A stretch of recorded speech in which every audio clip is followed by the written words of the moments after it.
नमस्कार, एक बार फिर से आप सभी का स्वागत है। इस वीडियो के माध्यम से मैं प्रॉपर्टी के राइट्स को लेकर किस तरह से संपत्ति खरीदना चाहिए, हिस्सेदारी की जो संपत्ति है, जॉइंट प्रॉपर्टी जो है जिसके कई हिस्सेदार हैं, उसे खरीदने में किन-किन बातों की सावधानी रखनी चाहिए। क्या सेल टू एग्रीमेंट बना लेने से आप प्रॉपर्टी के मालिक हो जाते हैं या प्रॉपर्टी की रजिस्ट्री कराना ज़रूरी होता है, प्रॉपर्टी का कब्जा पाना ज़रूरी होता है, म्यूटेशन कराना ज़रूरी होता है, उसके बाद ही आप संपत्ति के असली हक अधिकार पाते हैं। हाई कोर्ट का एक जजमेंट भी आप लोगों के साथ इस वीडियो के माध्यम से शेयर करूँगी, जिसमें इसी तरह के टॉपिक पर हाई कोर्ट का एक जजमेंट आया है। तो डिटेल में इस टॉपिक पर जानकारी पाने के लिए इस वीडियो को पूरा जरूर देखें ताकि आपको कंप्लीट जानकारी मिल सके। अगर आप संपत्ति खरीदना चाहते हैं या बेचना चाहते हैं तो संपत्ति से रिलेटेड जो भी हक अधिकार हैं, जो भी कानून हैं, वो बेचने वाले को भी और खरीदने वाले को भी, दोनों को बहुत अच्छे से पता होना चाहिए। अगर नहीं पता है तो बाद में आप सालों तक कोर्ट के चक्कर लगाते रहेंगे, आप अपना इतना पैसा ब्लॉक कर देंगे और आपकी संपत्ति विवादित हो जाएगी। ना उस प्रॉपर्टी के मालिक, जो जॉइंट प्रॉपर्टी के मालिक थे, वो रह जाएंगे, ना वो व्यक्ति रह जाएगा जिसने उस संपत्ति को खरीदा है। किसी के हाथ भी वो संपत्ति नहीं लगेगी तब तक जब तक कोर्ट का फैसला नहीं आ जाता है, क्योंकि जब लड़ाई झगड़े उत्पन्न हो जाते हैं, मामला कोर्ट में पहुंचता है, तो उस संपत्ति पर स्टे हो जाती है। जब तक कोर्ट का निर्णय नहीं आता तब तक वो संपत्ति का इस्तेमाल कोई नहीं कर सकता है। तो इस तरह की गलती करने से बचें। कोई भी संपत्ति खरीदने की सोच रहे हैं तो अगर वो कई लोगों के नाम पर दर्ज है संपत्ति, तो उस संपत्ति को खरीदने से पहले इस बात का ध्यान रखें, जब रजिस्ट्री हो तो उसमें सभी व्यक्तियों को आकर रजिस्ट्री करनी है। कोई एक व्यक्ति अगर आकर रजिस्ट्री कर देता है, 4 लोगों के नाम पर संपत्ति थी, तो बाकी 3 लोग जो हैं वो उस संपत्ति पर क्लेम कर देंगे बाद में, क्योंकि बंटवारा हुआ नहीं है, हिस्सा सबका दर्ज नहीं हुआ है उसके नाम। तो बाकी लोग जो हैं वो ज्वाइंट प्रॉपर्टी के मालिक होते हैं और उन्हें यह हक अधिकार होता है कि वो अगर कोई एक बेच देगा तो उस पर अपने हक अधिकार का दावा कर देंगे। क्योंकि जब प्रॉपर्टी ज्वाइंट संपत्ति होती है तो किसका हिस्सा किस तरफ पड़ेगा, कौन सा एरिया किसके नाम पर है, ये कानूनी रूप से क्लियर नहीं होता है। सब ऐसे ही मौखिक बंटवारा करके संपत्ति का उपयोग कर रहे होते हैं। कोई मेन रोड साइड है, कोई कॉर्नर साइड है, कोई फ्रंट में है, कोई बैक में है, इस तरह से मौखिक बंटवारा कर लेते हैं। मौखिक बंटवारे में संपत्ति खरीदने में बहुत ज्यादा धोखा होता है, इसीलिए सावधान रहने की जरूरत है कि अगर मौखिक बंटवारा हुआ है, बंटवारा दर्ज नहीं हुआ है, तो जितने पक्षकार हैं उस संपत्ति के, जितने मालिक हैं, सब आकर साइन करें उस रजिस्ट्री पर, तभी वो कागज कंप्लीट होंगे कानूनी तौर पर।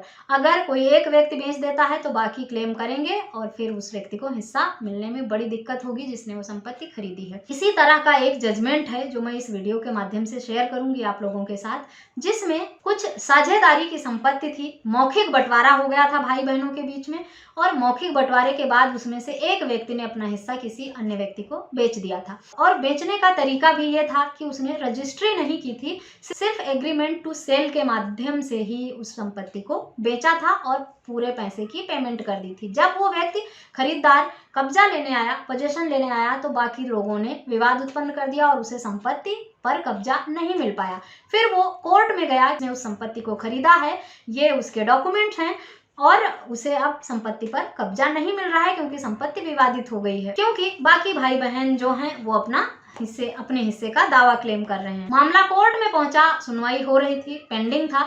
इधर जो बाकी भाई बहन थे उन्होंने अपने हिस्से के बंटवारे के लिए सभी पारिवारिक सदस्यों ने partition suit for separate position file कर दिया ट्रायल कोर्ट में। जब ट्रायल कोर्ट में ये सूट फाइल होता है तो उसी में 110 की एप्लीकेशन लगाकर वो पक्षकार भी अपने आप को पार्टी बनाने को कहता है जिसने उस संपत्ति को सेल टू एग्रीमेंट के माध्यम से खरीदा था। और सेल टू एग्रीमेंट दिखाता है, ये दावा करता है कि मैंने इस संपत्ति को खरीदा है, इसका मालिक हूँ, ये पेपर है इसके, इतनी मैंने पेमेंट की है, सारी डिटेल दिखाई है, जिस पर बाकी जो परिवार के सदस्य हैं उनको ऑब्जेक्शन होता है और वो हाई कोर्ट चले जाते हैं। हाई कोर्ट में जब परिवार के बाकी सदस्य जाते हैं कि इस व्यक्ति को पार्टी के तौर पर इसमें नहीं शामिल करना चाहिए, क्योंकि ये हमारी पारिवारिक संपत्ति है और इसका बंटवारा अभी हुआ नहीं है, हम सब बंटवारा करके भाई बहन अपने नाम कराएंगे, ये जिससे खरीदा है बेचा है ये इन दोनों लोगों के बीच की बात है, इसमें हम सब पारिवारिक सदस्यों का कोई रोल नहीं है, इसीलिए हमारी ये जॉइंट प्रॉपर्टी के बीच में इसको पक्षकार के रूप में शामिल नहीं करना चाहिए।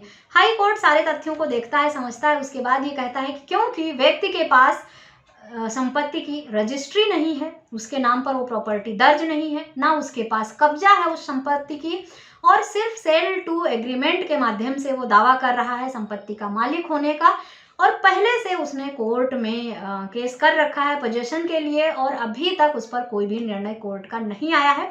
इसीलिए इस व्यक्ति का नाम पार्टी के तौर पर इन परिवार के सदस्यों के बीच में अगर दर्ज किया जाएगा तो इससे जो केस है वो बहुत लंबा खींचेगा, और बाकी जो परिवार के सदस्य हैं जो पार्टी के रूप में हैं उनमें से किसी ना किसी को नुकसान होगा। इस वजह से इन सब बातों को दर्शाते हुए हाई कोर्ट ने उस व्यक्ति का नाम पार्टी में दर्ज करने से साफ इनकार कर दिया, उसकी एप्लीकेशन को खारिज कर दिया, और उस संपत्ति का मालिक होने का दावा करने के बावजूद भी उसे पार्टी में शामिल नहीं किया गया, जहां पर बात सेपरेट पोजीशन की हो रही थी, जबकि उसको हक अधिकार था क्योंकि उसने सारी पेमेंट कर रखी थी और संपत्ति को खरीदने का सेल टू एग्रीमेंट भी उसके पास था। लेकिन सिर्फ सेल टू एग्रीमेंट बना लेने से कोई संपत्ति का मालिक होने का दावा नहीं कर सकता है। ट्रायल कोर्ट में मामले में सुनवाई चली रही थी कि हाई कोर्ट के ऑब्जेक्शन पे इस तरह का फैसला आ गया और उस व्यक्ति को पार्टी के तौर पर दर्ज नहीं किया गया। इससे ये बात साफ होती है कि आप प्रॉपर्टी खरीदने से पहले कुछ सावधानी जरूर रखें। इसमें इस व्यक्ति ने छोटी सी गलती या लापरवाही कर दी कि सिर्फ सेल टू एग्रीमेंट था इसके पास, इसने कोई रजिस्ट्री नहीं बनाई थी, रजिस्टर्ड डीड नहीं कराया था उस प्रॉपर्टी का। दूसरी बात कि बाकी जो पक्षकार थे उनसे उसने कोई भी एनओसी नहीं ली थी कि उस संपत्ति को उनका वो भाई बेच रहा है अपना हिस्सा कहकर, और उन्हें कोई ऑब्जेक्शन नहीं है। इस बात का अगर ध्यान रखा होता तो भविष्य में जब विवाद उत्पन्न हुआ था तो वो उन सारे डॉक्यूमेंट्स को कोर्ट में रखकर अपने हक अधिकार को साबित कर सकता था। आप ऐसी गलती करने से बचें। अगर कोई ज्वाइंट प्रॉपर्टी ले रहे हैं तो जितने हिस्सेदार हैं सबसे पहले तो उनसे रजिस्ट्री करवाएं, सभी लोगों से। अगर सब नहीं आते हैं रजिस्ट्री में तो बाकी जो पक्षकार हैं उनसे एनओसी जरूर लें। प्रॉपर्टी के जो सेल टू एग्रीमेंट है उससे आपको मालिकाना हक नहीं मिलता है। आपके पास रजिस्ट्री होनी चाहिए, पोजीशन होना चाहिए, और म्यूटेशन करा के अपने नाम पर दर्ज कराना संपत्ति को बिल्कुल भी ना भूलें, ताकि पूरी तरह से आपका संपत्ति पर हक अधिकार और कब्जा हो जाए। कोई चैलेंज भी करे संपत्ति को, विवाद भी उत्पन्न हो, तो अगर आपके पास कब्जा रहेगा संपत्ति का, सारी फॉर्मेलिटी पूरी रहेगी, सारे डॉक्यूमेंट्स रहेंगे आपके पास, तो आपका पक्ष मजबूत होगा, वो संपत्ति आपसे कोई छीन नहीं पाएगा। इस मामले में कागजों की कमी थी इस व्यक्ति के पास जिसने इतने पैसे लगाकर प्रॉपर्टी खरीद ली थी, और फिर इतना पैसा खर्च करने के बाद भी उसे कोर्ट के चक्कर लगाने पड़ रहे थे और कहीं से उसको इंसाफ नहीं मिल पा रहा था।